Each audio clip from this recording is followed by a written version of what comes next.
Bien, qué bueno poder tener hoy otro tiempo más para alimentarnos de la palabra de Dios. Saludamos a los que no pudieron acompañarnos presencialmente, pero que por medio del video se unen a nosotros a este tiempo de culto en su casa, donde quiera que esté. A las personas que quizás no nos conocen y llegaron por alguna razón, Dios les ha traído también, bienvenidos sean. Esta herramienta de la tecnología es sin duda de provecho porque podemos llegar a muchas más personas de las que pensamos, así es que Dios les continúe bendiciendo. Mis amados hermanos, vamos a ir al tiempo en la palabra y quiero pedirle que abra su Biblia en Mateo capítulo 28. El Evangelio de Mateo en el capítulo 28, ese último capítulo de este Evangelio, y vamos a estar leyendo los dos últimos versículos, Mateo 28, 19 y 20.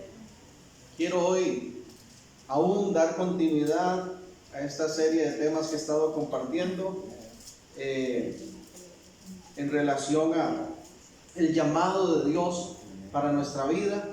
Hemos ido abordando paso a paso, ¿verdad?, cómo el llamado de Dios se manifiesta en nosotros, un llamado a la fe, a creer en Él, un llamado al arrepentimiento, un llamado a la conversión, un llamado a ser sus embajadores, sus representantes, y también un llamado a la evangelización, a que lo que hemos conocido lo compartamos con otros, porque es precisamente una buena noticia para estos tiempos.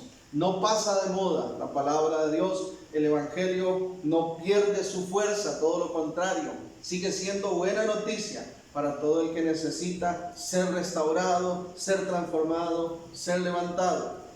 Y ese es también el gran encargo que nuestro Señor nos hizo antes de ascender a los cielos y prometer volver. Dice que Él nos dio esto que se conoce como la gran comisión. Dice puntualmente el texto, Mateo 28, 19, por tanto, id y haced discípulos a todas las naciones, bautizándoles en el nombre del Padre y del Hijo y del Espíritu Santo, enseñándoles, que guarden todas las cosas que os he mandado, y aquí yo estoy con vosotros todos los días hasta el fin del mundo.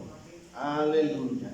La semana anterior hablamos de esa parte de la evangelización, de ese llamado que el Señor nos hace a ir por todo el mundo, a que mientras vamos por la vida, ¿verdad?, yendo de camino en nuestros lugares de trabajo, de estudio, con nuestra familia, con nuestros vecinos, donde quiera que estemos, aprovechemos cualquier oportunidad para testificar del amor de Dios, de los propósitos de Dios para con cada una de las personas. Hoy quiero que nos enfoquemos en ese versículo 20, porque Jesús cierra este mandato diciendo: y he aquí yo estoy con vosotros todos los días hasta el fin del mundo. Amén. Y he aquí yo estoy con vosotros todos los días hasta el fin del mundo. La Nueva Versión Internacional dice: yo estaré con ustedes siempre. Interesantemente, Jesús cierra con una promesa: yo estaré con ustedes siempre. Pienso que esta última frase tiene que ver con confianza. Esta es una frase que nos provoca, que nos produce confianza.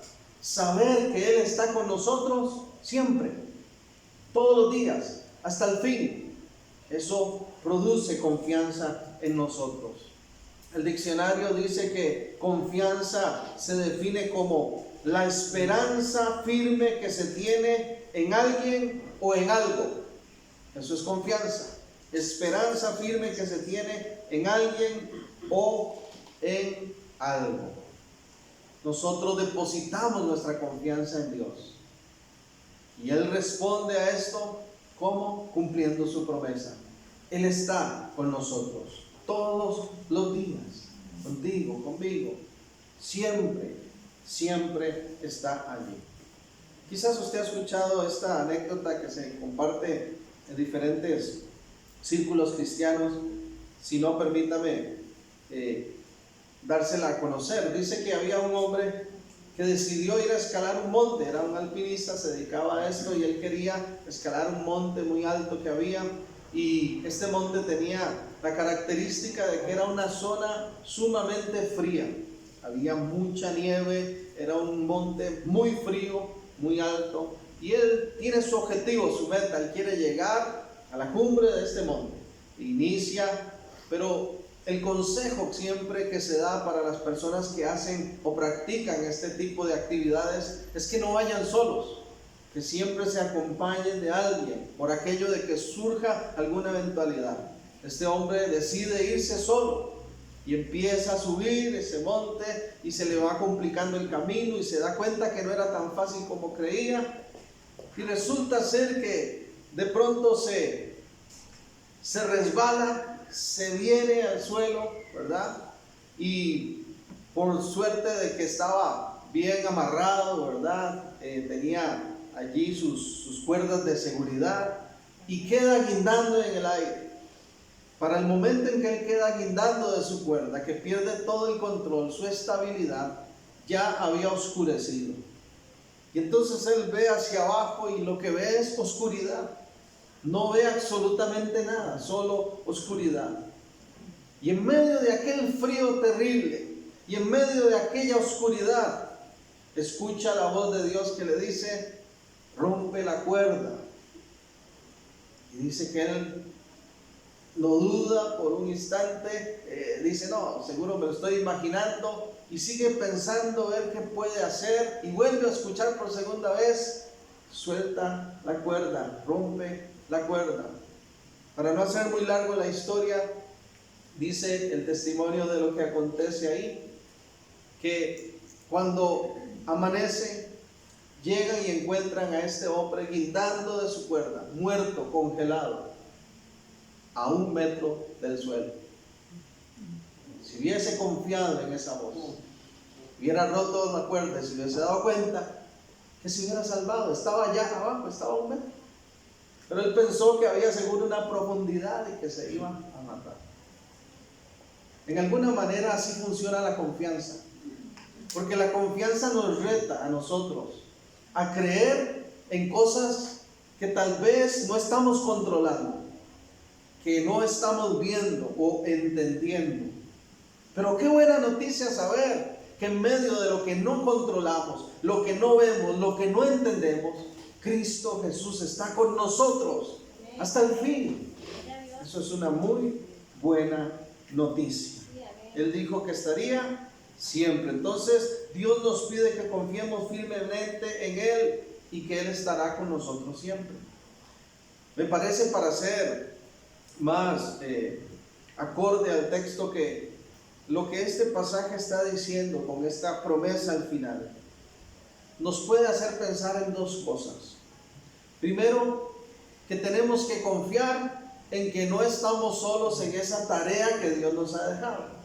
Cuando Él dice: vayan por el mundo, prediquen el evangelio, hagan discípulos, les encargo esto, Él dice: confíen en que yo voy a estar con ustedes. Es decir, yo les voy a ayudar a cumplir esa tarea, esa meta, ese objetivo. Él nos ayuda. Tal vez usted se dirá: bueno, pero yo no sé, no sé hablar muy bien, no tengo muchas palabras, no sé cómo compartirle a la gente. Confíe en que el Señor dijo que estaría con nosotros para hacer esa tarea. Y nos pone palabras, y nos dirige, y nos usa. Pero en segundo lugar, me parece que también esa confianza tiene que ver con esa promesa de esperanza que nos ha dado el Señor. Podemos tomar este pasaje y decir: esto me da seguridad, esto me da confianza para mi vida diaria. Dios está conmigo, Dios está con nosotros, Él caminará a nuestro lado, es decir, contamos con su ayuda. Entonces, en relación a estos 2 enfoques, permítame recordar 2 cosas muy puntuales en esta mañana. La primera, para los que acostumbran a anotar: hacemos misión a través de su presencia y poder por medio de su Espíritu Santo. Hacemos misión a través de su presencia y poder por medio de su Espíritu Santo. Si nosotros leemos 1 Corintios capítulo 6, Este es un verso muy conocido, quizás usted lo habrá leído o escuchado, pero tal vez no lo hemos relacionado con este enfoque que estamos dando. Primera de Corintios 6, en el verso 19 y 20.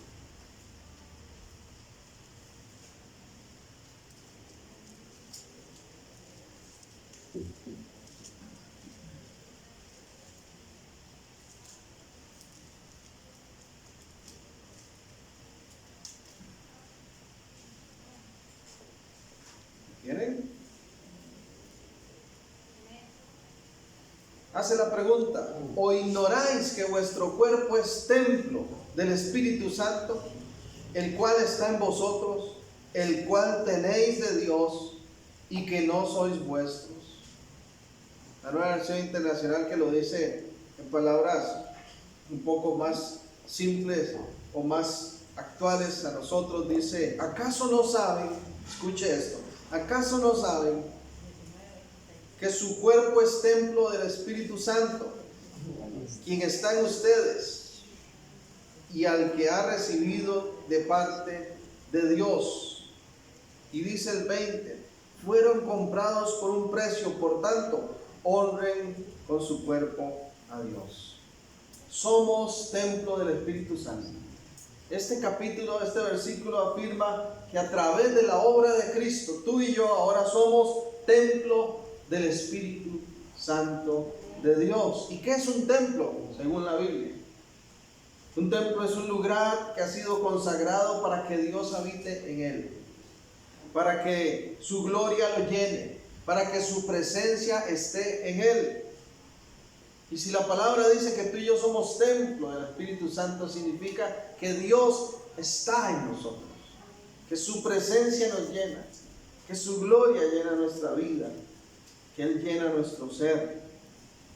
En el Antiguo Testamento vemos cómo Dios le dice a Israel que levanten un tabernáculo, y les da el diseño de ese tabernáculo, de ese lugar que es para que sea templo suyo, para habitar ahí la presencia de Dios.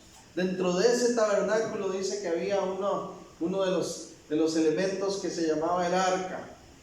Esa arca representaba, era una mesita, ¿verdad?, que tenía una tapa encima con unos querubines. Representaba que ahí estaba la gloria de Dios, la presencia de Dios con su pueblo. Y donde ellos iban, ¿verdad?, recorrían el desierto, donde avanzaran, tenían ese tabernáculo que era como decir un templo desarmable. Lo desarmaban, lo movían para otro lado, y conforme iban caminando, lo reconstruían, lo armaban, así. Pero el arca representaba eso, la presencia de Dios para con ellos. Ahora nosotros, dice la Escritura, ya somos templo de Dios. Ya no necesitamos arca.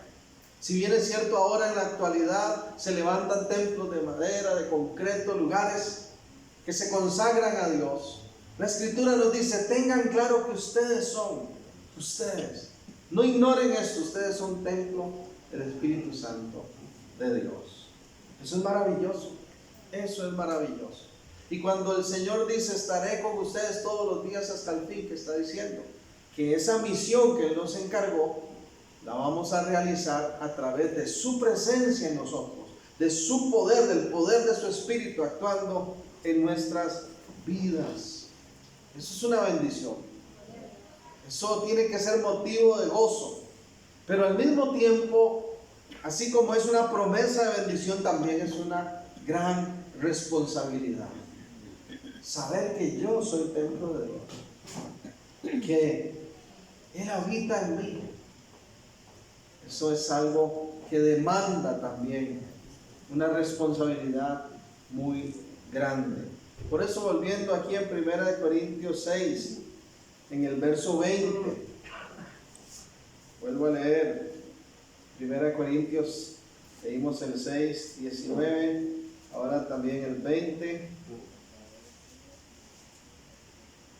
Porque habéis sido comprados por precio, glorificad pues a Dios en vuestro cuerpo. ahora que ya somos templo, ahora que Él pagó con su sangre por nosotros, para habitar en nosotros, para que fuéramos templo suyo, ¿qué dice? Glorifiquen a Dios en su cuerpo. La Nueva Versión Internacional dice, honren a Dios con sus cuerpos. Tenemos esa gran responsabilidad. En palabras más simples está diciendo el Señor, vivan de la manera que agrada al Espíritu Santo de Dios. Ya no vivan conforme a la carne, ya no vivan conforme la sociedad lo dicta, ya no vivan conforme los pensamientos humanos, no, vivan conforme a Dios, conforme a ese Espíritu Santo que habita en ustedes. Vivir conforme a los intereses del Espíritu Santo es lo que en la Escritura se conoce como ser personas espirituales. A veces hay mucha confusión de qué significa ser espiritual. ¿Qué es eso de ser lleno del Espíritu Santo que habla el Nuevo Testamento? ¿Qué es eso de ser una nueva criatura? ¿Qué es eso de ser espirituales? Una forma simple de explicarlo que a mí me agradó mucho, aprendí en el seminario a través de un profesor, es que ser espiritual, podemos agarrar esa palabra y darle vuelta. Ser espiritual y dividir espíritu al. ¿En qué sentido? Ser espiritual tiene que ver con todo aquello que le interesa al Espíritu Santo de Dios. Al Espíritu Santo le interesan las cosas buenas, tienen que interesarme a mí. Al Espíritu Santo le interesa que yo ore, escudriñe la palabra, así tengo que vivir. Al Espíritu Santo le interesa que yo tenga un cambio en mi vida, así tengo que vivir. Todo lo que le interesa al Espíritu, eso es ser espiritual. A veces se cree que la persona espiritual es la que habla en lenguas más duro, la que salta más durante la alabanza, la que es más enérgica cuando está orando, la que ora por los enfermos y se sana. Ese sí es espiritual, pero resulta ser que espiritual tiene que ver con reflejar el carácter de Cristo y actuar y vivir de la manera que le agrada al Espíritu Santo de Dios. La pregunta sería, ¿estamos viviendo de esa manera? ¿Podemos nosotros decir hoy, somos espirituales?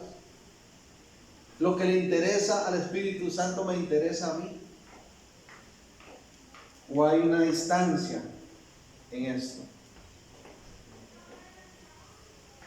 En Efesios capítulo 5, otro texto muy conocido. Recuerda que lo que estamos haciendo a través de estas enseñanzas, o lo que me he propuesto, es retomar las doctrinas más básicas, retomar nuevamente aspectos de nuestra fe, de nuestra confianza en Dios que tenemos que dominar, que conocer.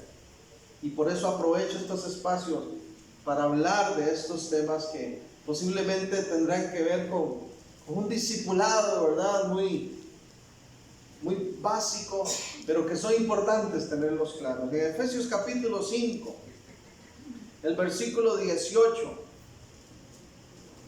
voy a leer el 17 y 18. Efesios 5, 17. Por tanto, no seáis insensatos, sino entendidos de cuál sea la voluntad del Señor. Entendidos, no insensatos. Y la insensatez tiene que ver con no entender, con rechazar, con no darle valor, con no mostrar interés.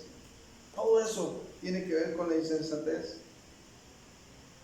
Verso 18, no os embriaguéis con vino, en lo cual hay disolución, antes bien, sed llenos del Espíritu. ¿Cómo es una persona llena del Espíritu? Dice el verso 19, hablando entre vosotros con salmos, con himnos, cánticos espirituales, cantando y alabando al Señor en vuestros corazones, dando siempre gracias por todo al Dios y Padre en el nombre de nuestro Señor Jesucristo. Ser lleno del Espíritu Santo. El ejemplo que nos pone la Escritura es lo que ocurre con una persona cuando bebe alcohol, cuando se embriaga. ¿Qué le pasa a una persona cuando se embriaga? Pierde el control de sí mismo. Y usted ve a aquellos borrachitos que andan para allá y todo, y a veces hasta se dan unos golpes fuertísimos, ¿verdad? En el suelo, en las paredes, porque la persona cuando se embriaga pierde el control de su cuerpo. Y la Escritura nos dice, no, el ejemplo que les pongo es: no se embriaguen con vino, en el cual hay disolución, hay desenfreno, hay descontrol.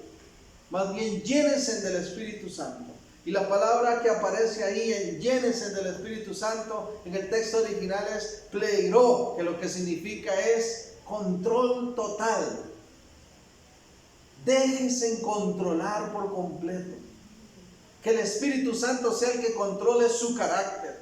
Que el Espíritu Santo sea el que controle sus acciones. Que el Espíritu Santo sea el que controle su forma de hablar hacia los demás, de relacionarse con otros, su forma de vivir. Eso es ser lleno del Espíritu Santo. Y la Escritura dice que Cristo prometió estar con nosotros hasta el fin. ¿Por qué? Porque por medio de su Espíritu Santo Él habita en nosotros. Pero Él no va a habitar en un templo donde hay un desorden, donde hay un desenfreno. Él llena las vidas de aquellos que caminan conforme a sus propósitos. Tenemos que buscar ser más como Él y buscar que el Espíritu de Dios nos controle más y más cada día. Es una gran responsabilidad. Así como es una buena noticia de la que hemos estado hablando, también es una gran responsabilidad. Entonces, hacemos misión a través de su presencia. Él habita en nosotros, su Espíritu nos llena, tenemos que dejar controlarnos, pero también a través de su poder.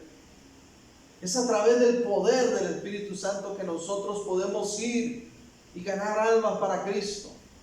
Es el Espíritu Santo el que convence de pecado, de justicia. Es el Espíritu Santo el que nos da el poder para anunciar el Evangelio, para respaldar nuestras oraciones, para ver milagros y prodigios.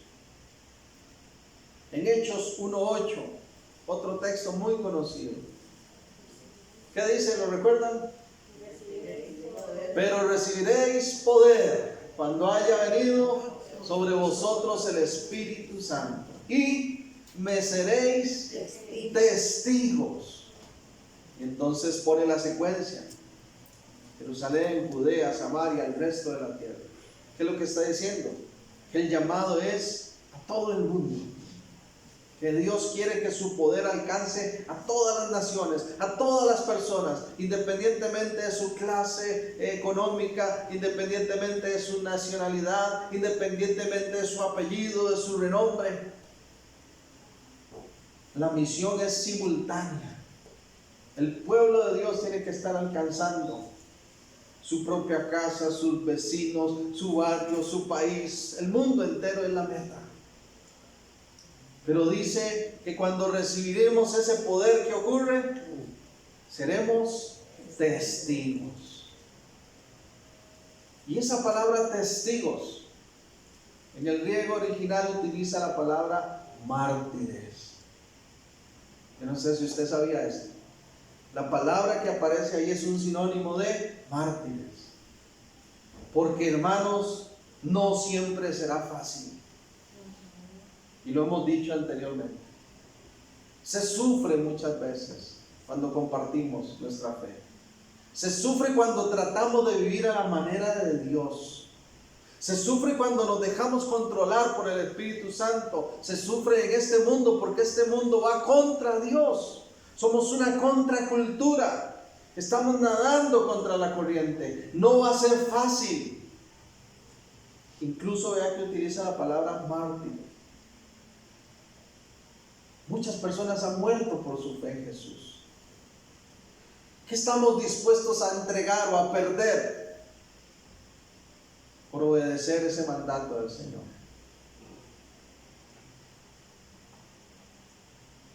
No será fácil, pero el Espíritu Santo nos da poder. Por eso, hermanos, no por casualidad, uno de los nombres característicos del Espíritu Santo en el Nuevo Testamento es el Consolador. Porque Dios sabe que al hacer misión vamos a necesitar su consuelo para seguir adelante. No va a ser fácil. Va a haber alguien que nos rechace, va a haber alguien que nos trate mal, va a haber alguien que nos cuestione. Y vamos a sufrir muchas veces por eso. Pero viene el consuelo de Dios. Juan 14:26 es donde dice este nombre característico. Juan 14:26, mas el Consolador, el Espíritu Santo, a quien el Padre enviará en mi nombre, Él os enseñará todas las cosas y os recordará todo lo que yo les he dicho. Por eso cuando un hijo de Dios se siente solo, por eso cuando un hijo de Dios se siente angustiado, por eso cuando un hijo de Dios se siente atribulado, la voz del Espíritu Santo surge y nos recuerda todo lo que Dios nos ha dicho. Y nos recuerda que Cristo Jesús dijo que estaría con nosotros todos los días hasta el fin. Todos los días hasta el fin. Un gran privilegio, una gran responsabilidad que hemos recibido. A partir de este momento quiero enfocarme ahora en segundo lugar, en la confianza como esperanza, como promesa para nosotros. Ya hablamos en primer lugar de que la misión se hace a través de la presencia y el poder del Espíritu Santo en nosotros. El segundo punto para los que anotan es: podemos vivir con la confianza y seguridad de que Dios siempre estará a nuestro lado. No solo para hacer misión, cada instante de nuestra vida. Él ha prometido estar ahí. ¿Cuánto lo creen? Amén. Yo estoy con vosotros hasta el fin, Jesús. Si hay alguien fiel, es nuestro Dios. Amén. Personas que yo consideraba mis amigos durante mi adolescencia ya no están. Personas que consideraba mis amigos durante mis primeros años de vida laboral ya no están. Personas que yo consideraba mis amigos en la actualidad, en la realidad que vivo hoy, muchas veces me fallan, no puedo contar con ellos. Pero sí podemos vivir con la confianza, con la seguridad de que Dios estará a nuestro lado. Observe conmigo Lucas capítulo 8. Vamos a quedarnos un ratito en Lucas 8.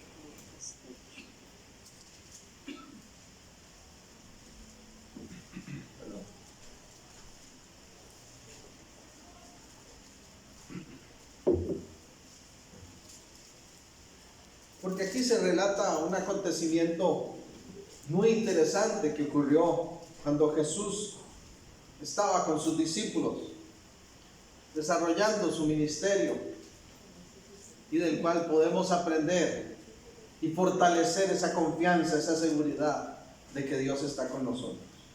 Observe Lucas 8 del versículo 22 al 25. Esto es una narración de un acontecimiento que vivieron los discípulos junto a Jesús. Aconteció un día que entró en una barca con sus discípulos y les dijo: pasemos al otro lado del lago. Y partieron.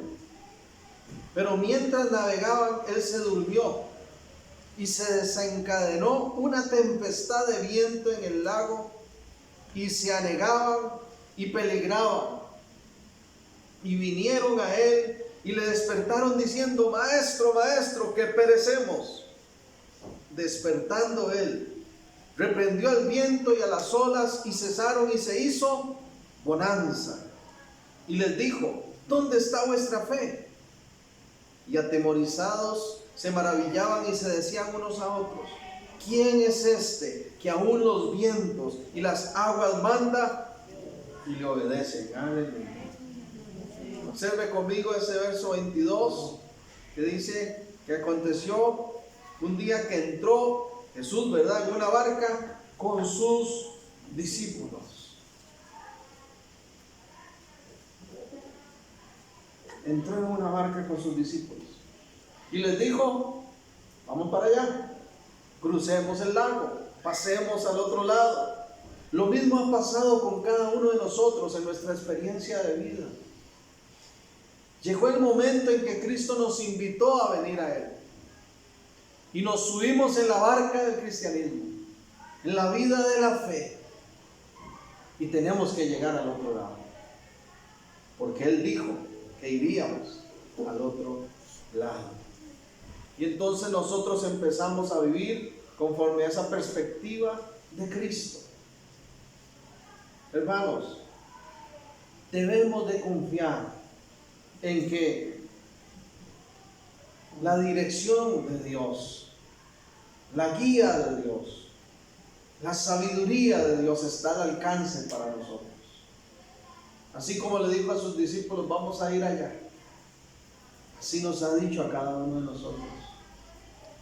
En el momento que venimos a Él, empezamos a vivir de su mano, de su vida, y tomamos decisiones y damos pasos y tenemos lagos que cruzar. Pero la buena noticia es que Él ha prometido estar con nosotros, y si Él está con nosotros, podemos contar con su guía, con su dirección.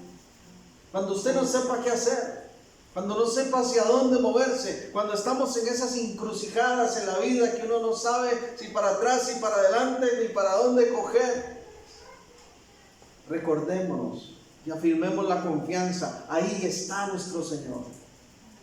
Él puede dirigir nuestros pasos, Él puede decirnos hacia dónde ir. Él sabe que es el mejor camino para ti y para mí. Allá en Proverbios capítulo 3, en el versículo 5, dice la escritura: confía o fíate de Jehová tu Dios con todo tu corazón y no confíes en tu propia prudencia, en tu propia inteligencia. Leámoslo para leerlo completo. Proverbios capítulo 3. Proverbios 3:5.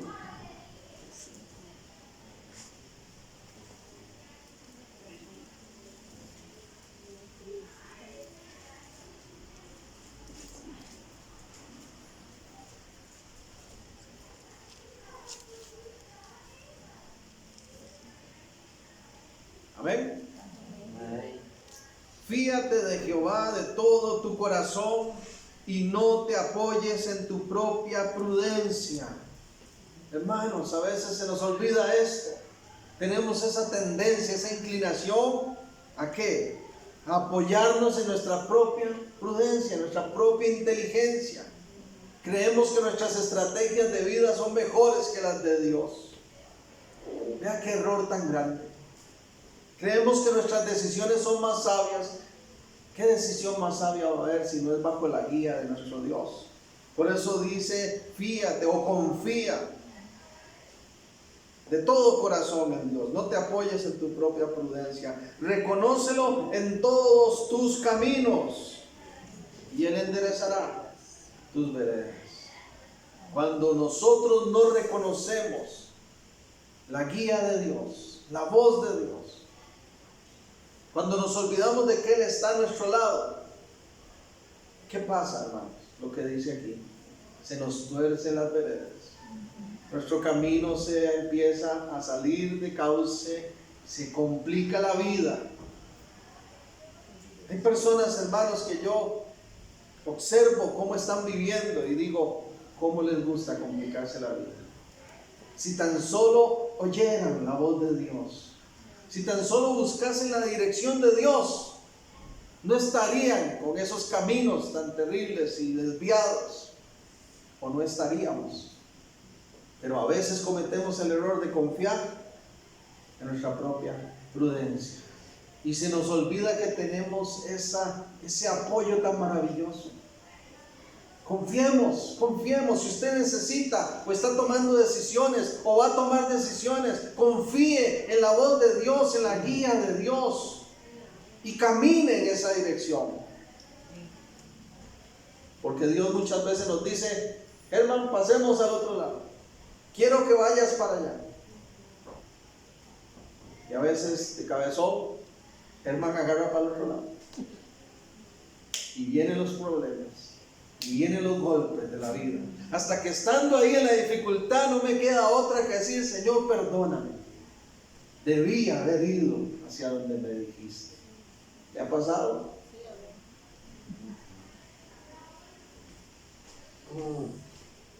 Pero vea qué lindo. Dice el verso 6: reconócelo en todos tus caminos y Él enderezará tus veredas. No seas sabio en tu propia opinión. Teme a Jehová y apártate del mal. ¿Por qué? Porque será medicina a tu cuerpo y refrigerio para tus huesos. Cuando uno está muy tenso, muy estresado, cuando uno se le enredó y se le complicó el camino, ¿verdad que hasta el cuerpo lo sufre?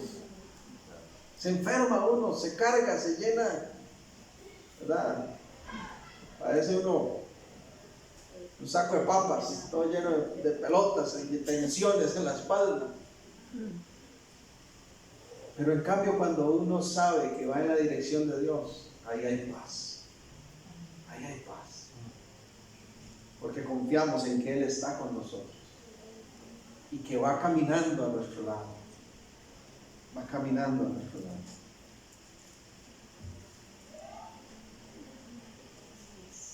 Volviendo a Lucas 8. Lucas 8, estábamos en el 22. Entró a la barca con los discípulos, les dijo: pasemos al otro lado. Ahora dice el 23 y 24. Pero mientras navegaban, él se durmió y se desencadenó una tempestad de viento en el lago y se anegaban y peligraban.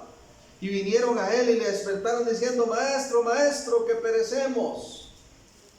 Despertando él, reprendió el viento y las olas cesaron y se hizo bonanza. Imagínense qué clase de tormenta se levantó ahí. Que pescadores expertos, gente que se dedicaba a eso, se asustaron de tal manera que cuando Jesús estaba durmiendo se fueron: levántate, Señor, nos vamos a ahogar. No crean que era cualquier viento ahí, era una tempestad fuerte. ¿Y qué hace Jesús? Lo que ninguno de ellos quizás esperaba en ese momento. Agua, quieta. Vientos, deténgase. Y viene una gran bonanza. En el griego original me gusta mucho porque lo que dice es: y aparece una mega paz. Una paz, una quietud impresionante. Tenemos que confiar en la dirección de Dios para nuestras vidas. Él está con nosotros. Él nos habla, Él nos guía, Él nos dirige. Y en segundo lugar, tenemos también que confiar en que Él está en control de todo. Yo no puedo calmar ni una pecera. Hace poquito tuvimos la oportunidad de estar en la playa y uno ve aquella inmensidad del agua, ¿verdad? Del mar enorme. Y yo recordaba la escritura, ¿verdad? Cuando dice que quién le puso límite a las olas y le dijo: hasta aquí llegarás. Ese es el Dios que usted y yo tenemos. El que tiene control de todo, aún de las tormentas, aún de las tempestades, aún de las dificultades que se levantan y vienen contra nosotros y que creemos que nos van a ahogar y a destruir. Aún eso Él puede detenerlo. Pero yo tengo que confiar en Él, refugiarme en Él. Da la impresión de que Jesús está regañándolos a ellos, pero lo que hicieron realmente está correcto. Porque siempre tenemos que acudir a Cristo para las dificultades. Pero les faltó algo. Lo que hicieron incorrecto fue que no confiaron. Se les olvidó que con ellos estaba Jesús. Se les olvidó todos los milagros que habían visto, todas las señales que él había hecho antes. De pronto eso se desapareció. Por eso el verso 25 Jesús les dice: ¿dónde está vuestra fe? ¿Dónde está vuestra fe?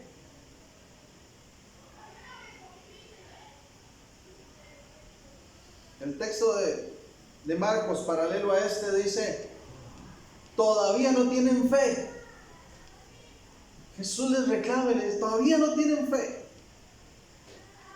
Me vieron convertir el agua en vino, me vieron sanar paralíticos, me vieron multiplicar los peces.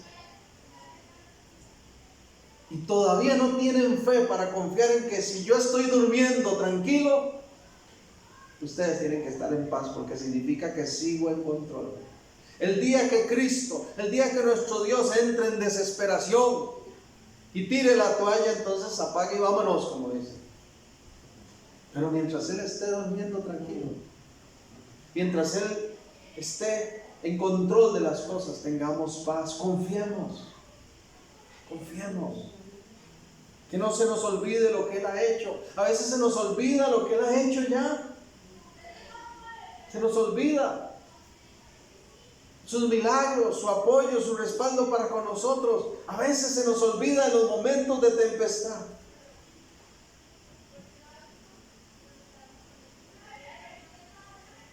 Y dicen ellos, sorprendidos, dice, se maravillaban, verso 25. ¿Quién es este que aún los vientos y a las aguas manda y le obedece? ¿Quién es este que aún a los vientos y a las aguas manda y le obedece?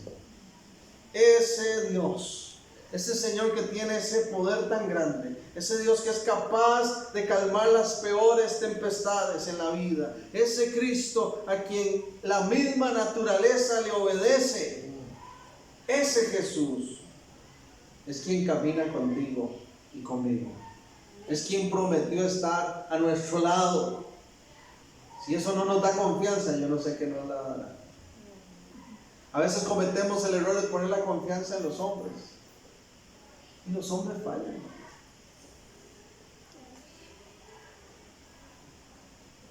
Mi hijo menor, Josué, tiene 6 años. Y está en esa etapa donde papá es un superhéroe. Él cree que yo puedo hacer cualquier cosa, hermanos, cualquier cosa. Y yo no supiera. Supiera todas las debilidades y luchas y situaciones y limitaciones que tengo, pero quien camina conmigo sí que todo lo puede. Nada es imposible para Dios, y por eso trato de transmitirle a él y a mi hija Naomi que pongan su confianza en Dios siempre, que Él ha prometido estar con ellos siempre, todos los días hasta el fin. Quiero terminar leyendo 2 versículos del Salmo 20.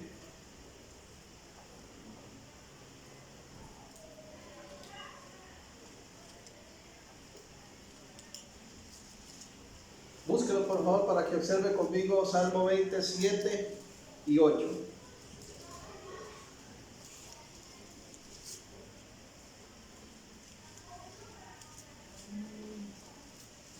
Hoy hemos hablado del llamado a la confianza que nos hace Dios. Él quiere que tú confíes en Él toda tu vida. Él está a tu lado siempre. Si necesitas tomar decisiones, cuenta con Él. Si necesitas respaldarte porque tienes alguna cosa que no puedes hacer por ti mismo, cuenta con Él. Si necesitas que Él calme tempestades, cree, apóyate en Él. Nunca nos olvidemos que Él está en control, que Él hace maravillas. Hay una gran diferencia entre confiar en Dios y poner la confianza en los hombres o en cualquier otra cosa. Todo lo demás falla, Dios nunca falla. Estos confían en carros y aquellos en caballos, dijo el salmista. Mas nosotros del nombre de Jehová nuestro Dios tendremos memoria. Ellos flaquean y caen, mas nosotros nos levantamos y estamos en pie. Amado Dios, gracias. Porque si nos levantamos y si estamos en pie es porque tú estás a nuestro lado. Gracias, Señor, porque hemos depositado la confianza en ti. Gracias porque mientras muchos ponen su esperanza en cosas vanas, en personas que les traicionan, Señor, nosotros en cambio queremos poner siempre la confianza en ti, Señor. Gracias porque has prometido estar con nosotros hasta el fin, para ayudarnos a hacer la tarea, a realizar esa misión tan grande, para alcanzar, Señor, a muchas personas a través del Evangelio. Ahí estás tú respaldándonos, pero gracias también porque podemos apropiarnos de esa promesa de que estás a nuestro lado. Cuando se levanta una tempestad, no estamos solos. Cuando las cosas se salen de nuestras manos, no estamos solos. Nos apoyamos en ti, Señor. Y si hemos estado confiando en nuestra propia prudencia, y si hemos tomado decisiones a la ligera, conforme a nuestro razonamiento, a nuestros propios pensamientos, perdónanos, Señor. Perdónanos, Dios. Hoy decidimos poner toda la confianza en ti, Señor, y seguir en la dirección que tú nos diriges, en la dirección que tú nos llevas, Señor. Si tú dices vamos allá, ahí iremos. Si tú dices cruza este lago, creemos que lo vamos a cruzar, porque tú estás con nosotros, Señor. Padre, yo te pido que ministres, Señor. Espíritu Santo, ministra esta palabra a tu pueblo, a tu iglesia, a todos los que están recibiendo este mensaje, Señor. Que nunca nos olvidemos que estás a nuestro lado. Y que si alguien ha perdido la esperanza, renueve sus fuerzas, Señor, y pueda sentirte ahí a su lado. Abrázale, renueva sus fuerzas, Señor. Ministrale con tu paz. Porque tu palabra dice que la paz que sobrepasa todo entendimiento guardará nuestros corazones y pensamientos en Cristo Jesús, Señor. Esa mega paz, esa gran bonanza, Señor, sea ahora una realidad para aquellos que están viviendo tiempos tormentosos, Señor. Tú eres el consolador. Tú eres quien sostiene nuestra vida y nos sustenta. Quien trae consuelo, paz y fortaleza. Opera, Señor, en cada vida. Y que nunca, Señor, nos olvidemos que tú estás a nuestro lado.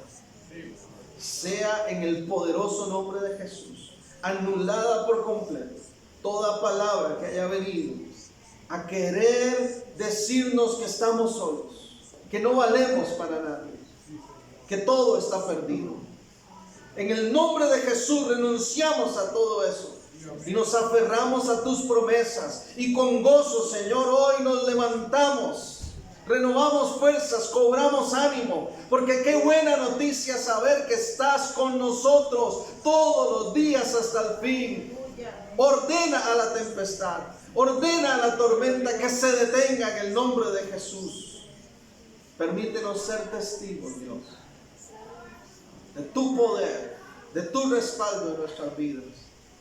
Corremos a tus brazos, nos refugiamos en ti y decidimos de ahora en adelante no caminar en nuestra voluntad, sino que anhelamos y procuramos ser más llenos de tu Espíritu. Controla nuestra vida, Espíritu Santo, y ayúdanos a tomar las decisiones correctas.